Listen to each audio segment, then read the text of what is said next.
Raja-Raja pasal 5 ayat 9 sampai dengan yang ke-14. Kemudian Naaman datang dengan kuda serta keretanya dan berhenti di depan pintu rumah Elisa. Elisa menyuruh seorang suruhan kepadanya mengatakan, "Pergilah mandi 7 kali dalam sungai Yordan, maka tubuhmu akan pulih kembali sehingga engkau menjadi tahir." Tetapi Naaman marah, lalu pergi sambil berkata, "Sungguh, kukira ia pasti keluar menemuiku dan berdiri menyebut nama Tuhan Allahnya. Lalu menggerak-gerakkan tangannya di atas bagian yang sakit dan menyembuhkan penyakit kulit itu." Bukankah Abana dan Papa, sungai-sungai Damsyik, lebih baik dari segala sungai di Israel? Bukankah aku dapat mandi di sana dan menjadi tahir? Kemudian berpalinlah ia dan pergi dengan panas hati. Tetapi pegawai-pegawainya datang mendekat serta berkata kepadanya, "Bapa, seandainya Nabi itu menyuruhmu melakukan hal yang sukar, bukankah engkau akan melakukannya?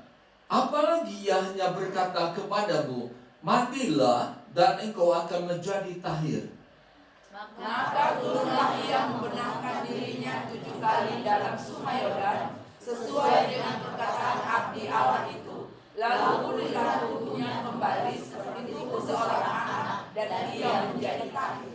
Saudara yang kasih dalam nama Yesus Kristus, dari daerah sekitar Irak atau Suria, Naaman dengan rombongannya menuju Israel dengan tujuan datang kepada seorang nabi yang firman Allah katakan bernama Elisa. Kedatangan Naaman merupakan satu bentuk kehidupan yang didahului dengan kekecewaan. Sebab selama dia menderita penyakit kulit, sudah banyak tabib yang dia datangi. Sudah banyak orang-orang yang bisa menyembuhkan berbagai penyakit dia datangi. Sudah banyak ramuan-ramuan, obat-obat tradisional yang dia minum. Tetapi semua berakhir dengan kekecewaan. Dan dengan keberadaan sebagai seorang panglima perang yang gagah perkasa, yang dapat melakukan perkara yang sukar, ternyata penyakit ini menjadi batu sandungan di dalam dirinya, menjadi beban di dalam dirinya. Dia berupaya bagaimana melepaskan beban yang ada di dalam dirinya. Dia berupaya bagaimana melepaskan dirinya dari penyakit yang ada pada tubuhnya itu. Tetapi dia tidak memiliki kemampuan. Dia tidak memiliki kekuatan untuk menyembuhkan dirinya sendiri. Dan dia juga berpikir, tidak ada satu orang pun yang bisa menyembuhkan penyakit kulit yang ia derita. Ketika dia mendengar bahwa di Israel, di Samaria, ada seorang nabi yang bisa menyembuhkan dia dari penyakit kulitnya. Lalu Naaman setelah mendengar berita itu, ada iman di dalam dirinya yang harus dia pegang, yang harus dia terapkan, bahwa dengan iman yang dia miliki, bahwa nabi itu bisa menyembuhkan dia, dia memiliki keyakinan dia pasti akan memperoleh kesembuhan. Dia pasti lepas dari beban yang menindis kehidupannya. Dia pasti bisa membebaskan diri dari tekanan di dalam kehidupannya karena penyakit kulit yang dia derita. Dia datang kepada Elisa, dan ayat yang ke-10 di sana katakan, Elisa menyuruh orang mengatakan kepadanya, pergi dan mandilah 7 kali di sungai Yordan. Tubuhmu akan pulih kembali dan engkau akan menjadi tahir. Nah, saudara yang kasih dalam nama Yesus Kristus, ketika Naaman sampai di depan pintu rumah Elisa, Elisa tidak menjumpai Naaman. Elisa menyuruh seseorang itu berkata supaya Naaman pergi ke sungai Yordan dan membenamkan tubuhnya sebanyak 7 kali, lalu ia akan sembuh. Perbedaan antara praktek penyembuhan yang dilakukan oleh orang-orang yang dikatakan sebagai tabib, sebagai orang yang bisa menyembuhkan berbagai penyakit, berbeda dengan apa yang Elisa katakan. Para tabib sibuk menyediakan obat-obatan. Para tabib sibuk menyediakan segala ramuan supaya bisa menyembuhkan penyakit kulit tersebut. Tetapi tidak ada satu bukti bahwa melalui apa yang mereka kerjakan, Naaman memperoleh kesembuhan.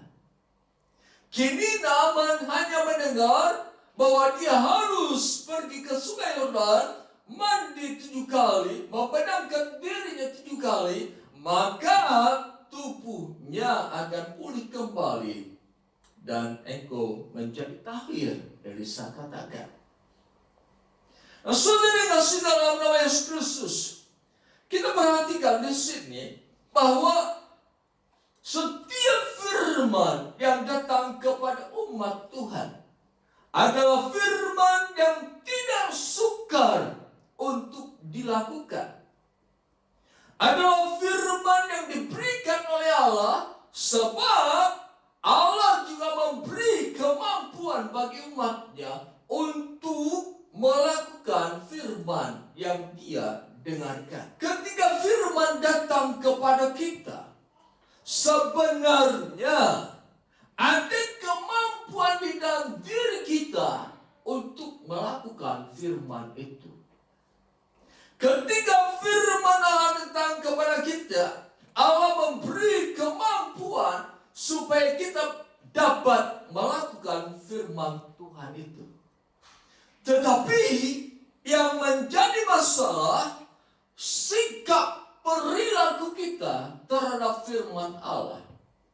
Kita tidak mempunyai hati seorang hamba untuk melakukan firman Allah. Kita tidak mempunyai telinga yang mau dengar-dengaran untuk melakukan firman Allah. Inilah kehidupan yang tidak terkoneksi dengan firman Allah. Inilah yang menyebabkan firman Allah tidak terjadi dalam kehidupan kita. Padahal firman itu gampang untuk kita lakukan. Yang menjadi masalah bukan firman. Yang menjadi masalah adalah jiwa kita, pikiran, perasaan, dan kehendak. Setiap firman yang datang kepada umat Allah dan umat itu melakukannya, maka firman itu akan jadi dalam kehidupan umatnya. Sebab Allah berfirman, setiap firman yang keluar dari mulutku pasti akan terlaksana. Setiap firman yang keluar dari mulut Allah tidak pernah gagal. Allah berfirman lewat Elisa supaya berkata kepada Naaman, pergi ke sungai Yordan, benamkan dirimu 7 kali, dan engkau akan sembuh dengan sempurna. Suatu firman yang mudah untuk dilakukan. Satu firman yang tidak membutuhkan pikiran kita bekerja. Satu firman yang tidak membutuhkan kepintaran. Satu firman yang tidak membutuhkan sesuatu pengalaman hidup. Satu firman yang tidak memerlukan keterampilan dalam kehidupan kita. Yang menjadi masalah, kembali saya katakan, kita tidak memiliki sikap sebagai seorang hamba. Seharusnya kita memiliki hati seorang hamba. Apapun yang firman Allah katakan, apapun yang firman Allah kita dengarkan, kita harus memiliki hati seorang hamba. Kita harus memiliki telinga yang dengar-dengaran. Ketika kita melakukan firman Allah, pasti firman itu terjadi dalam kehidupan kita. 2 Raja-Raja pasal 5 ayat yang ke-10. Elisa menyuruh orang mengatakan kepadanya, pergi dan mandilah 7 kali di sungai Yordan. Tubuhmu akan pulih kembali dan engkau menjadi tahir. Ayat 11. Tetapi Naaman marah, lalu pergi sambil berkata, sungguh kukira ia pasti keluar menemuiku dan berdiri menyebut nama Tuhan Allahnya. Lalu menggerak-gerakkan tangan di atas bagian yang sakit dan menyembuhkan penyakit kulit itu. Bukankah Abana dan Parpar, sungai-sungai Damsik, lebih baik daripada segala sungai di Israel? Bukankah aku dapat mandi di sana dan menjadi tahir? Lalu ia berbalik dan pergi dengan geram. Seperti yang tadi saya katakan, firman yang datang kepada Naaman adalah firman yang sangat gampang untuk dilakukannya. Tetapi ayat yang ke-11 katakan, Naaman marah dengan firman itu. Naaman marah kepada Elisa yang memberikan perintah itu. Dan saudara yang kasih dalam nama Yesus Kristus, mengapa Naaman marah kepada Elisa? Sebab dia merasa dirinya harus dihormati. Dia merasa dirinya harus disanjung-sanjung. Dia merasa dirinya harus disegani. Sehingga pada saat Elisa tidak berjumpa dengannya, Elisa tidak menjumpai Naaman yang ada di depan rumahnya, timbullah rasa marah di dalam dirinya. Lalu dia berkata, sungguh kukira ia pasti keluar menemuiku. Artinya dia masih tetap menjadi seorang yang mempertahankan kedudukan sebagai panglima perang, sebagai orang yang berkuasa, sebagai orang yang disegani, sebagai orang yang hebat. Dia tidak mau merendahkan diri di hadapan Allah yang telah berfirman dan yang akan memberikan kebaikan kepadanya.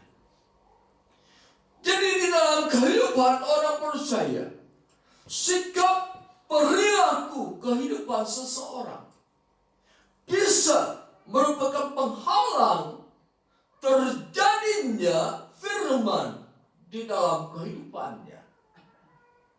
Sikap perilaku yang tinggi hati, angkuh, sombong, tidak mau merendahkan diri di hadapan Tuhan, ini merupakan penghalang terjadinya firman dalam kehidupan kita.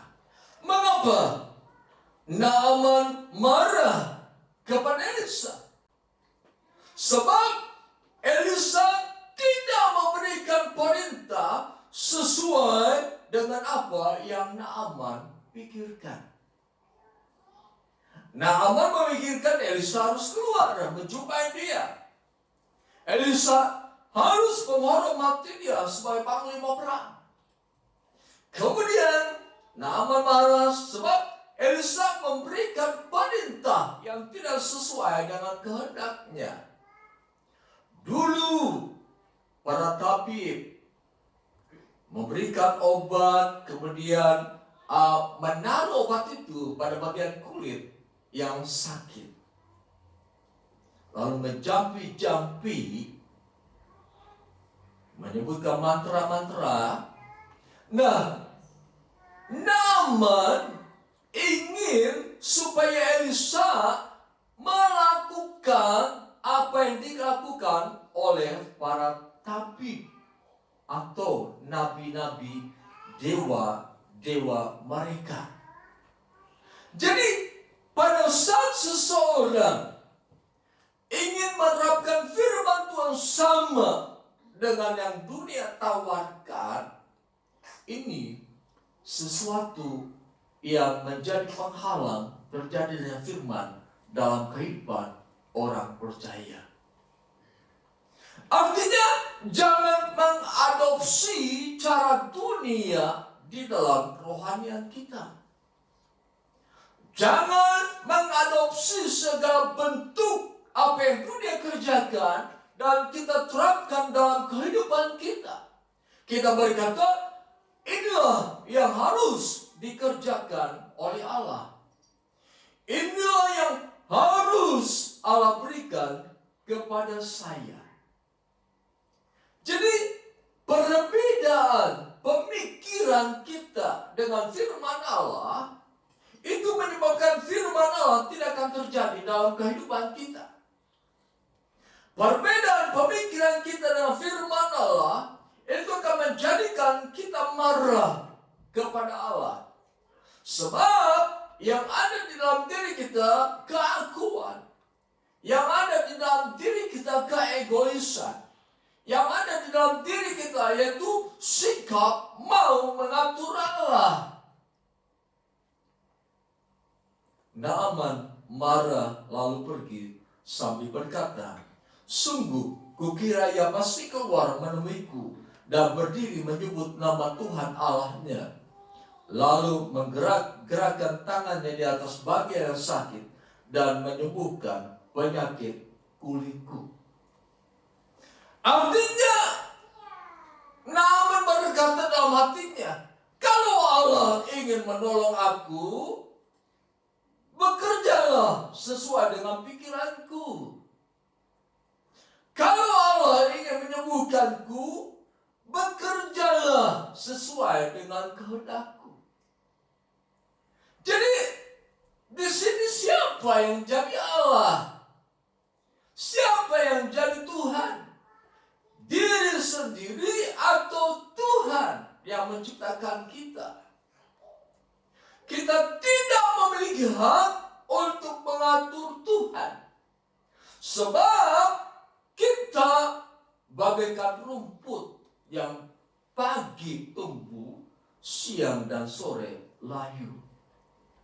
Kita bagaikan debu yang akan tertiup angin dan menghilang. Tidak ada satu kekuatan di dalam diri kita. Tidak ada satu kemampuan di dalam diri kita untuk mempertahankan tubuh ini. Tidak ada satu kekuatan di dalam diri kita untuk melakukan segala bentuk kehendak kita jika Allah tidak berkenan kepada semuanya itu. Kemudian ayat yang ke-12, bukankah Abana dan Parpa sungai-sungai Damsyik lebih baik daripada segala sungai di Israel? Bukankah aku dapat mandi di sana dan menjadi tahir? Lalu ia berbalik dan pergi dengan geram. Di sini memiliki pengertian bahwa firman yang Allah berikan tidak boleh dibanding-bandingkan dengan yang bukan dari Allah. Apa yang Allah katakan tidak boleh kita samakan dengan apa yang dikatakan oleh dunia. Kalau kita mengatakan apa yang disampaikan oleh Allah sama dengan dunia, apa bedanya Allah dunia? Apa bedanya firman Allah dengan yang dunia katakan? Kita harus memiliki sikap bahwa firman Allah berbeda dengan apa yang dunia tawarkan. Kita harus memiliki sikap bahwa firman Allah lebih bernilai daripada apa yang dunia sediakan bagi kita.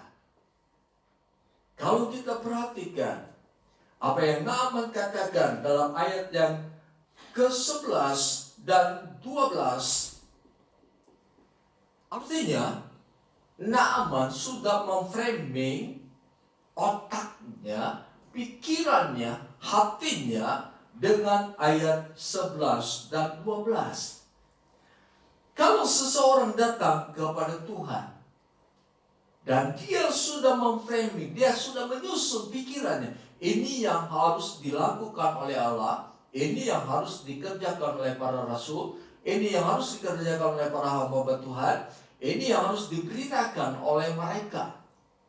Nah, kalau kita datang kepada Tuhan meminta pertolongan, namun di hati kita, di pikiran kita sudah ada bentuk kata-kata yang tertaruh di dalamnya, maka itu sesuatu hambatan terjadinya firman dalam kehidupan kita.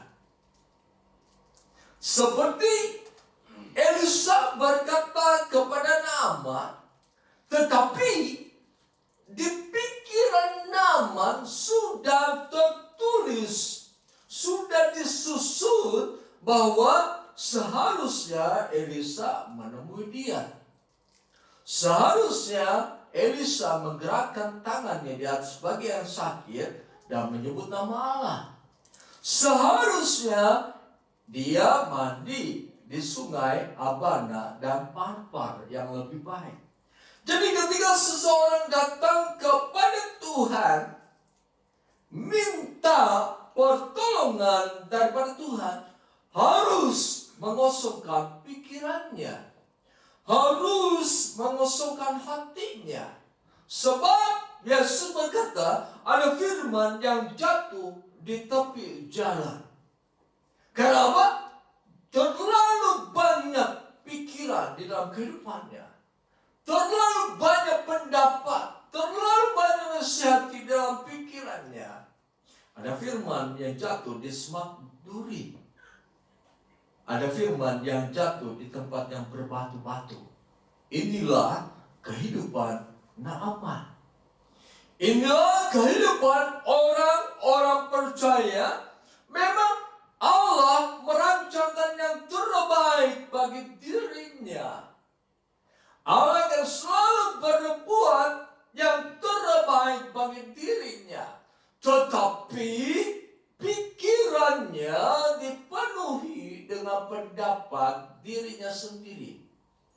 Pikirannya dipenuhi dengan kemauan dirinya sendiri. Inilah yang dapat saya katakan bahwa pikiran kita, hati kita ketika datang kepada Tuhan harus kita kosongkan.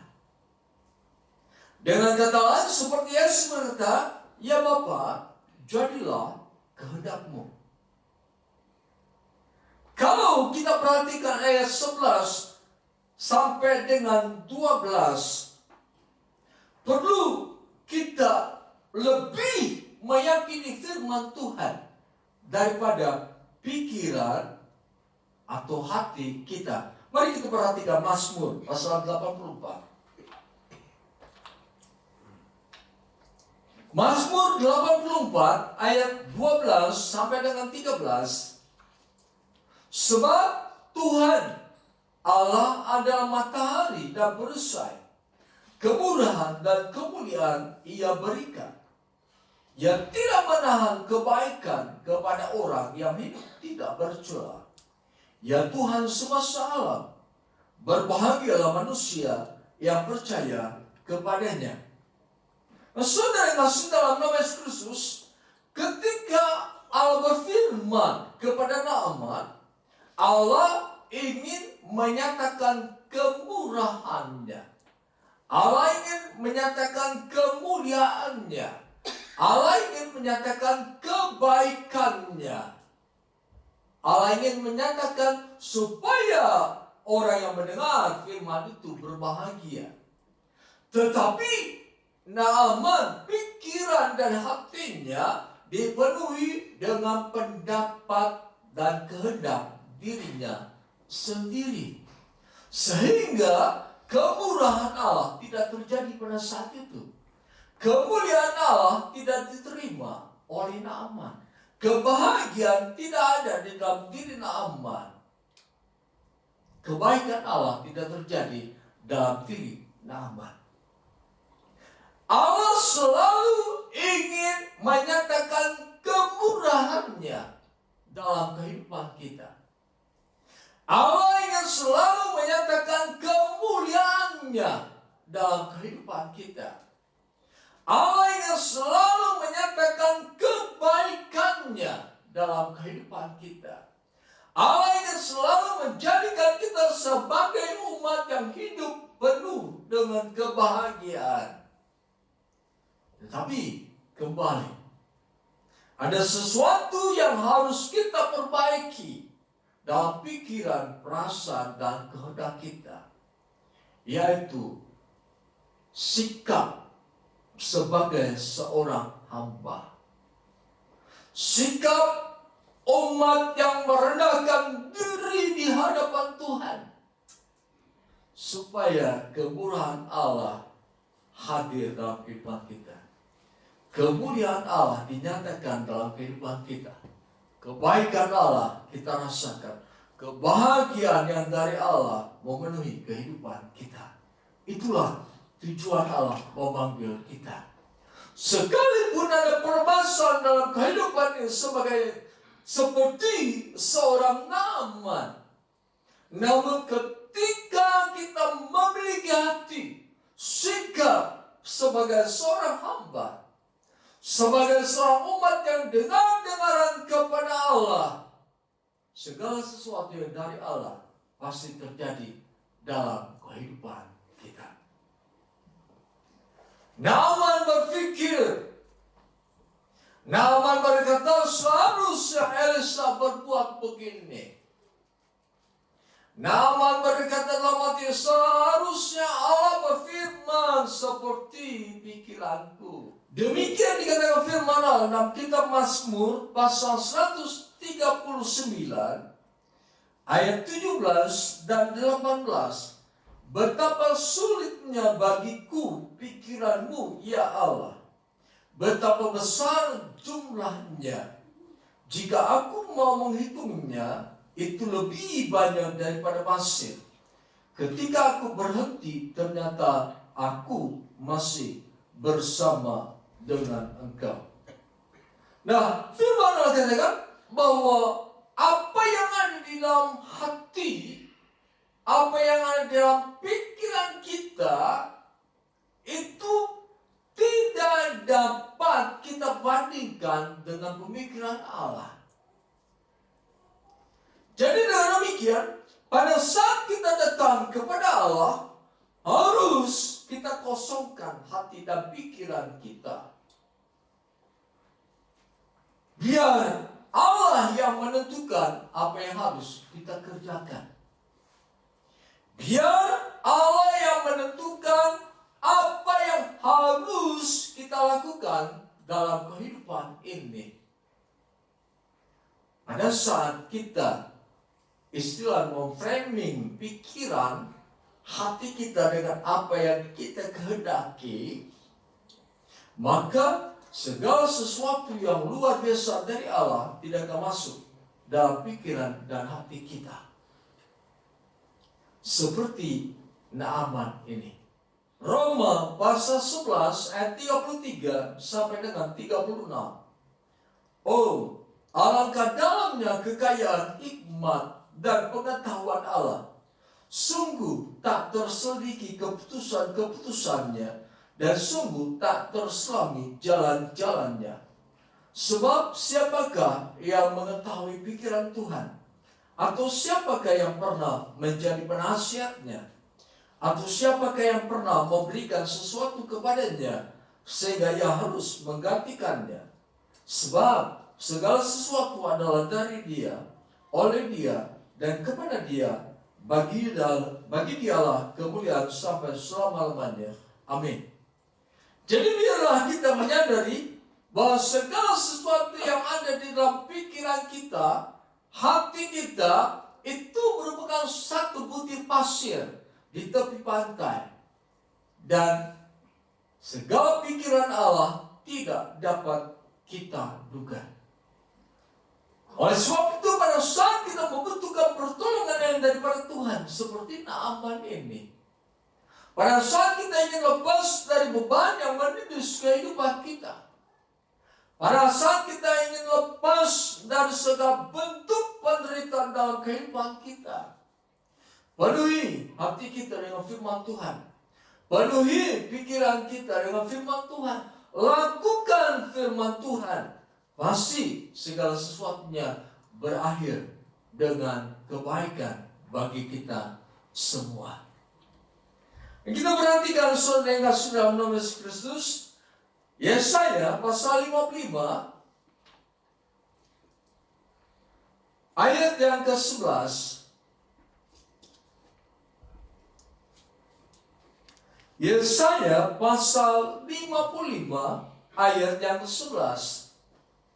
Demikianlah firman-Ku yang keluar dari mulut-Ku, yang tidak akan kembali kepadaku dengan sia-sia, tetapi akan melaksanakan apa yang Ku kehendaki dan akan berhasil dalam apa yang Kusuruhkan kepadanya. Jadi maksud firman Tuhan ini, kalau kita kaitkan dengan Naaman, berarti Naaman harus menghapus segala bentuk apa yang sudah dia pikirkan. Naaman harus menghapus segala pendapat-pendapatnya dan memasukkan firman Tuhan dalam pikirannya, memasukkan firman Tuhan dalam hatinya. Maka pada saat itu firman Tuhan akan terjadi. Kembali ke 2 Raja-Raja pasal 5 ayat 14. Demikian dikatakan dalam kitab 2 Raja-Raja pasal 5 ayat 14.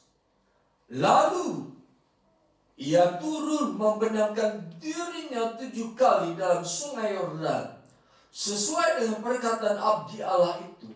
Tubuhnya pun pulih kembali seperti tubuh seorang anak kecil, dan ia menjadi tahir.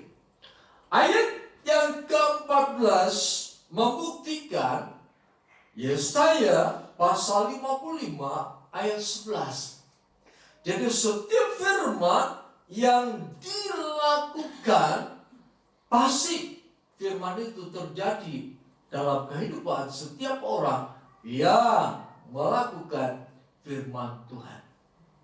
Saudara, ayat 14 saya katakan, lalu ia turun membenamkan dirinya 7 kali dalam sungai Yordan. Kemudian ayat yang ke-10, Elisa menyuruh orang mengatakan kepadanya, pergilah, mandilah 7 kali di sungai Yordan, tubuhmu akan pulih kembali dan engkau akan menjadi tahir. Angka 7 berbicara tentang kesempurnaan. Artinya kita harus menjadi orang yang melakukan firman Tuhan sama persis seperti apa yang Tuhan katakan. Angka 7 melambangkan kesempurnaan. Artinya perbuatlah firman Tuhan dengan sebaik-baiknya. Ikuti firman Tuhan sesuai dengan kehendak Tuhan. Sebab 3, 4, 5, dan 6 tidak akan menjadikan firman Tuhan terjadi dalam kehidupan Naaman. Setelah Naaman melakukan hal yang ketujuh, firman Allah baru terjadi. Yang Allah ajarkan kepada kita. Kalau kita ada masalah dalam kehidupan kita, kosongkan pikiran kita. Kosongkan jalan yang harus kutempuh. Kosongkan hati kita dari segala bentuk pengajaran-pengajaran dunia. Biar kita datang kepada Allah, inilah aku.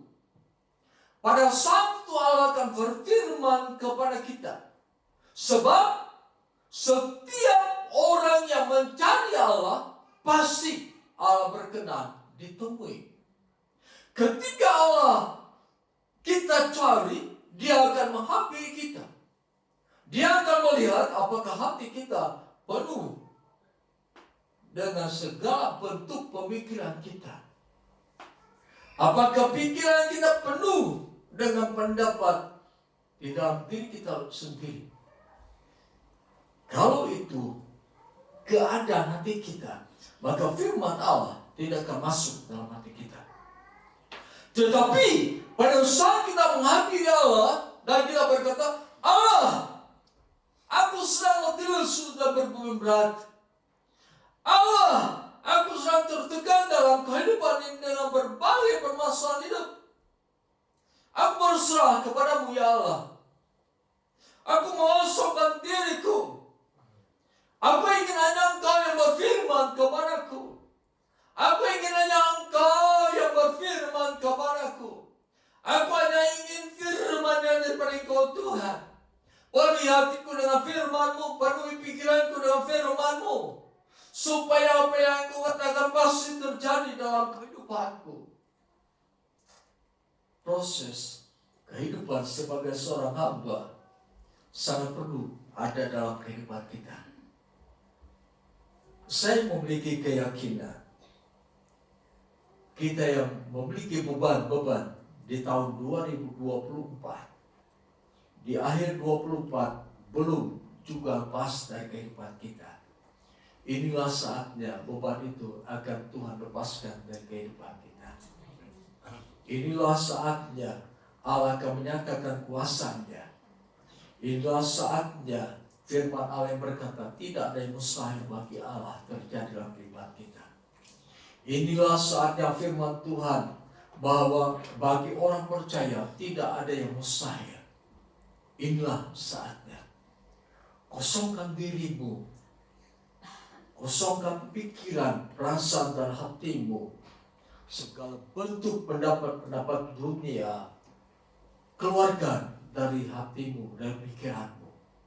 Biar engkau meminta firman Allah supaya memenuhi pikiran dan hatimu. Ketika ada firman Allah datang padamu, lakukan saja, itu tidak berat. Lakukan saja dengan sempurna. Lakukan saja dengan sebaik-baiknya. Maka mujizat akan terjadi dalam kehidupanmu. Perkara yang besar akan terjadi dalam kehidupanmu. Percaya firman Tuhan. Percaya kepada setiap firman yang keluar dari mulut Allah. Bahwa firman Allah tidak akan kembali dengan sia-sia. Alami realita Allah dalam kehidupan kita. Jangan menjadi orang Kristen yang tahu firman Allah, tetapi juga harus tahu dan mengalami karya Allah dalam kehidupan kita. Jadilah orang Kristen yang kuat dalam menghadapi segala permasalahan hidup. Jadilah orang yang mampu mengangkat beban dalam kehidupan. Jadilah orang yang bisa memikul beban kehidupan ini. Jadilah orang yang bisa melepaskan beban dalam kehidupan ini. Jadilah orang yang bisa meletakkan beban yang kalian pikul pada saat-saat yang lalu. Dengan apa?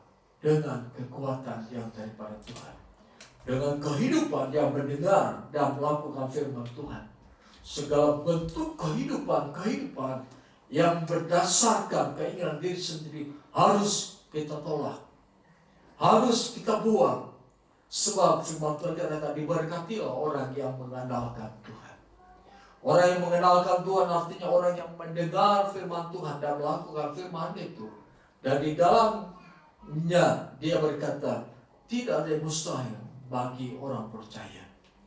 Tidak ada yang mustahil bagi Allah untuk menolong kehidupanmu. Apapun keadaanmu pada saat ini, Allah siap menolongmu. Apapun beban yang sedang menindis kehidupanmu, Allah siap mengangkat beban itu. Atau Allah akan memberi kekuatan supaya kau bisa melepaskan beban itu dengan keadaan dirimu sendiri. Sekian firman Tuhan. Jika engkau sedang tertekan dalam kehidupanmu, berserulah kepada Tuhan pada saat ini. Tuhan akan melepaskan beban dalam kehidupanmu. Tuhan akan memenuhi hatimu dengan sukacita, dengan kebahagiaan, dengan damai sejahtera.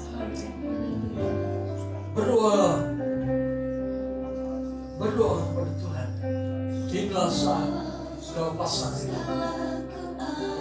hingga saat pembebasan yang dari Allah akan terjadi dalam hidupmu. Beban apapun yang ada dalam kehidupanmu, engkau bisa melepaskan beban itu. Allah bisa melepaskan beban itu. Silakan coba berdoa dengan mengeluarkan suara.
langkah kami.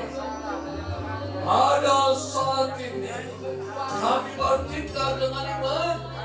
Kami aturkan segala mengapa kerendahan keadaan kami. Dalam nama Yesus, kami percaya kami dapat melangkah melalui hari dengan kekuatan yang daripada Tuhan, dengan kemampuan yang daripada Tuhan, dengan mujizat yang daripada Tuhan. Terjadilah dalam nama Yesus. Bapa, biar kami terus menjadi orang-orang yang melakukan firman-Mu dalam kehidupan sehari-hari. Biar kami terus berfokus kepada firman-Mu Tuhan. Apapun data dan fakta, apapun yang sedang kami alami pada saat ini, kami percaya jika firman itu kami lakukan dalam kehidupan kami, maka semua letih beban berat dalam kehidupan kami akan berubah menjadi kelegaan dalam kehidupan kami. Apapun beban berat yang menindas kehidupan kami percaya Tuhan sudah melepaskannya. Kami terima kebahagiaan surgawi. Kami terima pertolongan yang daripada Tuhan. Kami terima mujizat yang daripada Tuhan. Kami terima kegenapan firman Tuhan. Dalam nama Yesus terjadilah semua itu. Terima kasih Tuhan. Kami percaya hari esok yang akan kami lalui adalah hari yang akan kami lalui dengan kelegaan di dalam hati ini, dengan kebahagiaan yang daripada Tuhan. Kami percaya dan kami percaya Allah terus akan bekerja untuk mendatangkan kebaikan bagi kami. Kami percaya Allah akan terus melakukan kebaikan yang dipersiapkan bagi kami. Terpuji nama Tuhan. Dalam nama Tuhan Yesus kami berdoa. Haleluya. Saudara yang kasih dalam nama Yesus Kristus, terimalah damai sejahtera anugerah berkat Allah, cinta kasih Yesus Kristus, kekuatan penghiburan pertolongan dari Allah Roh Kudus menyertai kita mulai saat ini sampai kedatangan Yesus Kristus yang kedua kali ke dalam dunia ini. Dalam nama Tuhan Yesus kami berdoa. Haleluya. Amin.